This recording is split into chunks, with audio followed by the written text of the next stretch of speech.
महादेव राधे मित्रों, आप सभी लोगों को आज मैं बताऊंगा कि राशियां कितनी होती हैं। आपको पता ही होगा कि राशियां जो होती हैं वह 12 होती हैं। यह राशि 12 ही क्यों होती हैं? ये राशि जो है ये 12 क्यों होती हैं? ये 12 जो राशियां होती हैं यह आपके 12 जो आपके मास हैं उनका भी द्योतक होती हैं। और साथ में आपको बताऊं, आपके कुंडली में राशियों से हम कुंडली की बात करते हैं तो राशियों में आपको बताऊं यह राशियां जो होती हैं 12 भाव को बनाती हैं। कितने? जो 12 भाव हैं। भाव कितने हैं? 12 भाव होते हैं। तो ये भाव कहाँ होते हैं? ये भाव होते हैं कुंडली में। ये भाव सब कहाँ होते हैं? इन सभी से क्या बनता है? कुंडली। क्या बनती है?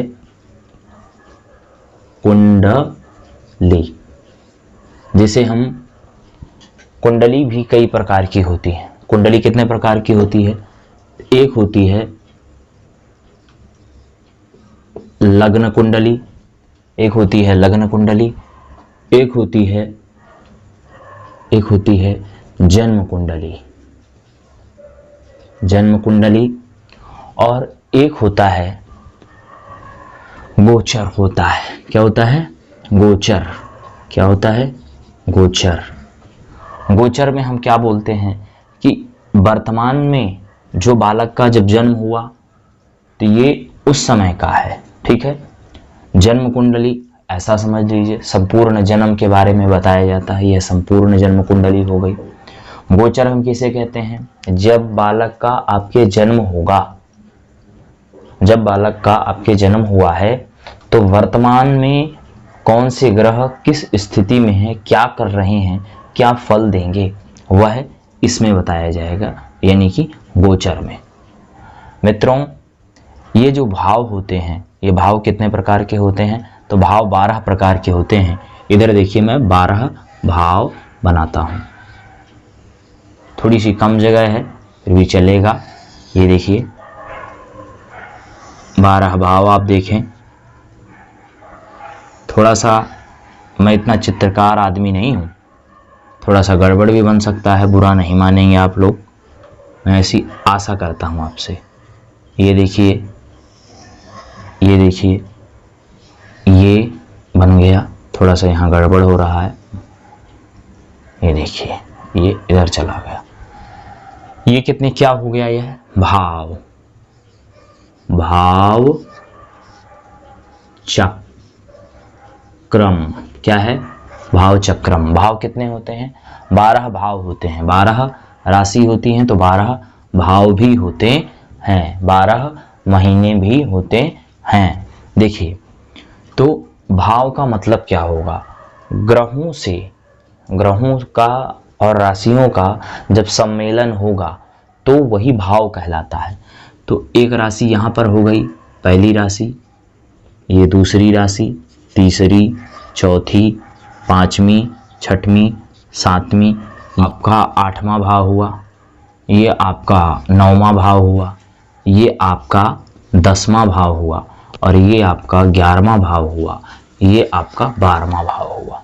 ये जो सभी भाव हैं यह किसके द्योतक हैं? यह आकाश के द्योतक हैं। किसके द्योतक हैं? आकाश के द्योतक हैं। ये जो 12 भाव हैं किसके द्योतक हैं? आकाश के द्योतक हैं। कैसे आकाश के द्योतक हैं? जब बालक का जन्म हुआ तो मान लीजिए, आपको आगे भी मैं बताऊंगा कि कौन ग्रह किस राशि में कितने दिन तक विचरण करता है, तो उसी के बारे में आपको मैं आगे बताऊंगा, आप सुनेंगे। तो मान लीजिए कोई ग्रह आपके जब जन्म लिया होगा तो 8वें भाव में रहा, 8वीं राशि में रहा होगा तो वह 8वें भाव में आ जाएगा। ठीक है। यह आकाश है, समझ लीजिए। मान लीजिए आपका सूर्य 7वीं राशि में विचरण कर रहा होगा, जब बालक जन्म लिया होगा तो वह 7वीं राशि में आ गया। तो इसी का फलादेश करते हैं। तो इन्हीं कुंडली, इसी भाव का नाम यह हो जाता है क्या क्या?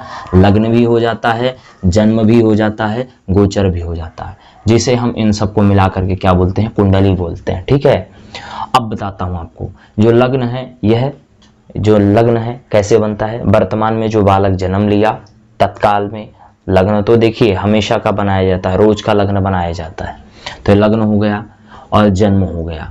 जन्म कुंडली जो कि बालक का संपूर्ण जो होती है वह कुंडली होती है। ठीक है, तीसरा हो गया आपका गोचर, मतलब जो ये कुंडली बनी है या ये कुंडली बनी है, इन दोनों का वर्तमान में क्या फल होगा, ये मतलब ये जो गोचर है यह तत्काल को बताएगा, यानी प्रेजेंट को बताएगा। अब फिर और भी कुंडलियां होती हैं, यानी अन्य ग्रहों का, जैसे चंद्र हो गया, ठीक है, जैसे गुरु हो गया, आदि आदि, ये सभी के बारे में इसमें बताता है। तो मित्रों, आज मैं आपको इतना बताया हूं। देखिए, अगर आपको वीडियो सही लगती है तो लाइक करें, शेयर करें, जिससे हमारा भी आत्मबल बढ़े, तो हम आगे वीडियो बना सकें। महादेव, राधे मित्र।